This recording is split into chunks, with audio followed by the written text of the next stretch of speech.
चंगा उन्हें पहले 2 दिन मेहंदी है ढोलकड़ी है उस तो बाद वलीमा बाद मिठे चावल ही हैं।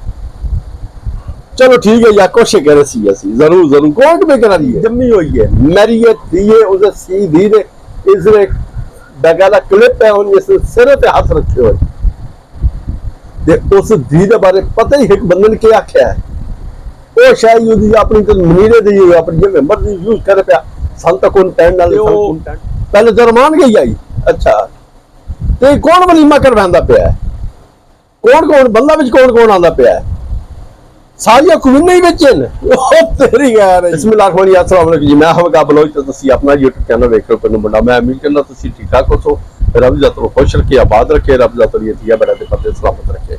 अच्छा जनाब अली तुसी मेरा थंबनेल देख लियो सी मैं किस मुतल्लिक वीडियो लेते आया ठीक है पहले सब तो पहले ए सबूत देख लो शायद भाई दा जेड़ा मकान है क्योंकि चल लाइफ ते रोला पाया जा रहा है चल जड़ियां ते मुतालबा किया जा रहा है भाई ये 3 साल पहले दा रिलीज से ये मकान प्लाट ले हो बहरहाल नहीं मैंने नहीं समझ आती उन्होंने क्यों गल की क्या नहीं की हर कहना अपना चैनल है हर कोई बंदा मौकफ दे सकता है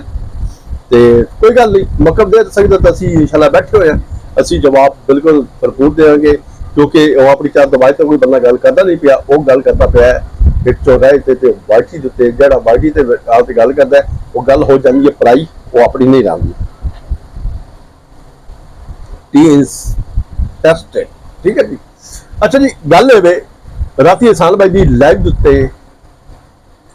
चंद गल्लां बातां होईयां चाचा सतार दे कोलों जो भरा उसदे गए उनके नाल मुल्तानी इन्हां दा कोई बनोई है ओही होया ते नाल आसिफ कोई इन्हां दा बनोई है ओही एक्टिव होया ते कोई कबीला एक्टिव होया है क्योंकि कोई छठी हिस्ट मैनू नजर आंदी पई है भाई इन्हां ने जिहड़ी मैडम उन्हां ना ओ शायद मननी है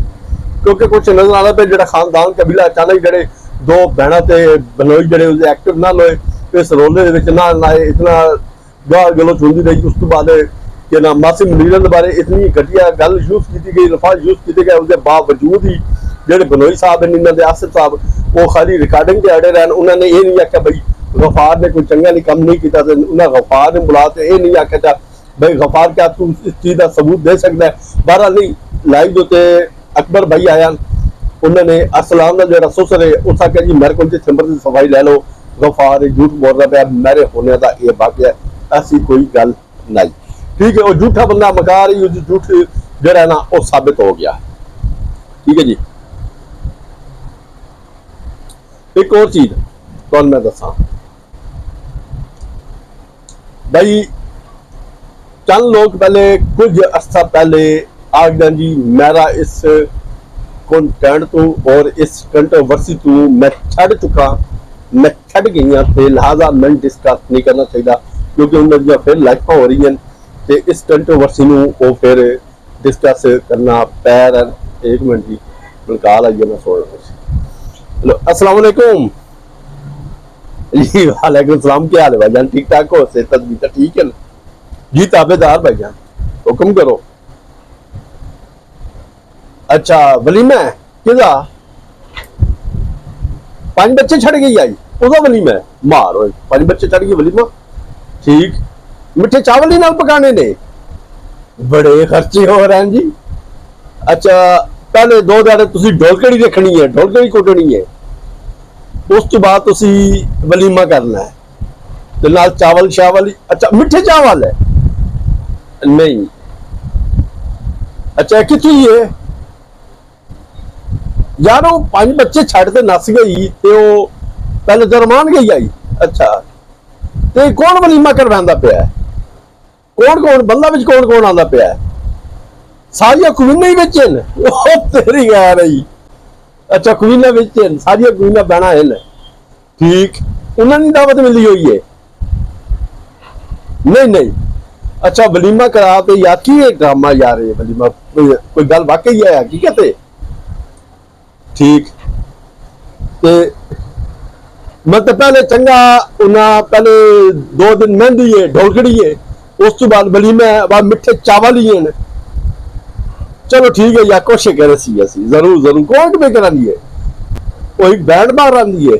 चलो जी अल्लाह उसे रिज़्क़ की बरकत पावे किसी माड़ी वाला वलीमा पे करवा दिए 5 बच्चे छड़ गई है चलो घर आबाद हो जाती है कोई गल नहीं, अल्लाह खैर करे, असी ना हाल है तुम्हारे बिल्कुल जी। इंशाल्लाह मैं वीडियो बनाना बैठा, मैं आख्या चलो और कोई नहीं, कुछ बैड़ा सारियां ना वो कवीना ने कहते हैं भाई तुम मेहरबानी करना वलीमे दे विच ना ते मिठे चावल ही उस नाल है, बिरयानी को नहीं मिठे खाली मिठे तो ढोलगड़ी है। अच्छा मेहंदी का प्रोग्राम है, चलो ठीक है इंशाल्लाह जरूर जरूर। चलो जी अल्लाह हाफिज, मेहरबानी। देखो जी तुम्हारे बिरा दी देखो इतनी पहुंच, एक मेहंदी है वलीमा है नाल कोई दावत दुवत है ओ देंदे पैन जी, मिठे चावल ही हैं भाई बलो सब तो जरूर है ते नाल कवीना सारे दावत दी हुई है, पैना कवीना चंद कवीना उन्होंने दावत दुवत मिली हुई है भाई आओ तुसी जब्बा जुब्बा खा जावे ते तुसी जरूर टाइम करना।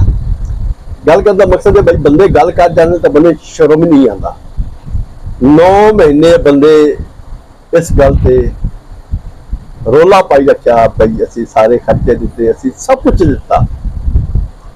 भाई तो गल 5 बच्चे छड़ दिते। अज किवें हौसले नाल कह सकदे जी असी एक मां सब दोबारा, क्या बात है। मां एडी चंगी हो तो 5 बच्चे छड़े क्यों अपने यार पिछे, मां एडी चंगी हो तो उसने अज तक नहीं आख्या भाई मेरे बच्चे मेरे सामने लियाओ, मेरे बच्चे की गल कराओ। टेंशन नहीं लेनी, चाह पियो मैं ना नहीं लेंदा, मजमा बड़ा समझदार है पहुंचा सी।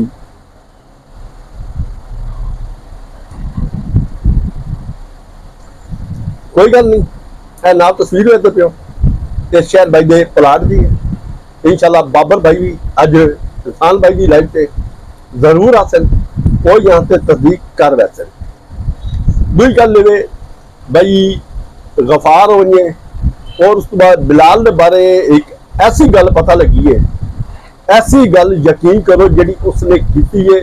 भाई। वो तो कहते ना भाई मैरी उजमा इवें जिमें मैरी आयत है, ठीक है मैरी उजमा इवें जिमें मैरी आयत है। मैरी जमी हुई है, मैरी ये थी है उसे सी दी ने इसने बकायदा क्लिप है उन सिर पे हाथ रखे हुए। उस धी के बारे पता ही एक बंदे ने क्या आख्या है, वो शायद अपनी तो मनीरे दी अपनी जिम्मे मर्जी यूज कर पाया, सन तो कंटेंट नाल सन कंटेंट मिल गया। अक्लमंद के लिए इशारा काफी है, ये कोई एडे सज्जन नहीं है, एडे सज्जन नाल जम्मे होते नहीं है। उजमा को होने बड़े उजमा का इलाज ठीक होगा पाया, उजमा नाल हालात ये होने चाहिए। धोबी का कुत्ता ना घर का ना गार्ड का, ठीक है उसका काम बड़ा बिल्कुल फिट होया। बाकी गल असी उम्मीद करना भाई वो हुण बोरी बिस्तरा गोल करते कदी साडे किसी बिराल न टुट जावे भाई साडे नाल ये गल होगी जिहड़ी बाकी ते गल है बंदा डिस्कस कर सकता है ते हौसले नाल थोड़ा करना है डिस्कस। तो साडे कोल बहुत कुछ है, बहुत कुछ तुहाडे कोल भी हो सी पर साडे कोल भी बहुत कुछ है। इंशाल्लाह असी वो ना कोई बदतमीजी नाल ना कोई रोले रप्पे नाल एक चीज जिहड़ी है वो सामने रखनी है। मैं तो होर कोई नहीं, मैं तो एंटी परवीन ते आंदी पई, एंटी परवीन होने तक आती रही है भाई ये जी औरत मुंह नहीं लाना चाहिए। तो अज वो आदि भाई एक मां इंसाफ मिलना चाहिए। आंटी जी अगर वो मां इंसाफ मिलना चाहिए तो मां 5 बच्चे छड़े क्यों आन, ठीक है। अगर तुसी बेवा हालत दे विच अपने माशाअल्लाह बच्चे संभाले पाले, एक तुसी साडी मावा बजाओ, सारी रिस्पेक्ट साडी सिर रखी, ठीक है। मतलब तुसी एक इतने लाहौर या शहर दे विच माशाअल्लाह अपने बच्चे हाथ दे छाले दी तली दे जिवें छाला नहीं हुंदा इन तुसी रखिया है। वो मां नहीं वो डैन है आंटी, ठीक है। उसके पीछे अपना मियार खराब नहीं करना, न किसी पीछे लगते करना तुसी, ठीक है। वो तो एक बदकार औरत है, बच्ची के चली गई है छड़ गई है, वो दर दर जलील हुंदी पई है जिहड़ी डने दी नहीं बनी, जिहड़े मां प्यो दी नहीं बनी। कौन औलाद है जिहड़ी मां प्यो इन जलील करन, ये तो जिहड़े जलील हो रहे हैं मां प्यो इसी वजह से ही हो रहा है, दूसरी तरीके वजह से हो रहा है। तो कोई उड़ना तीड़ जड़ा है ना अपने पिछाड़े ला ले, आओ मैं दसदा पिया नाराज नहीं होना, आओ ओके जी अल्लाह दे वाले।